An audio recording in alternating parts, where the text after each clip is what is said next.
Hi guys, welcome back to my channel. Today I'm going to show you how you can use Zoom host key on Zoom app or Zoom Workplace.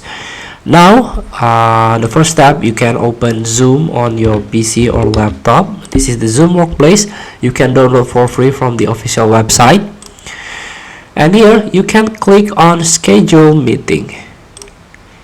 Here, you can write the topic, set the date and time, time zone, attendees, and this is the meeting ID.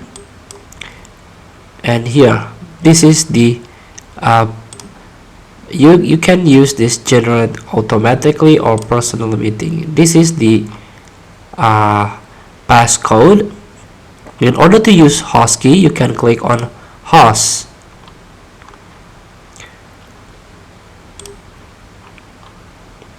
So you can generate automatically or use your personal meeting ID.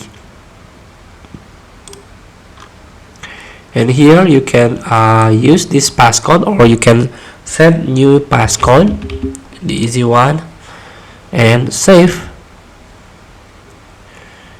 And here, wait a moment, and now your Zoom meeting is scheduled. So don't forget the password. Thank you for watching. Don't forget to comment, like, and subscribe, and also click the text button below. See you in the next video.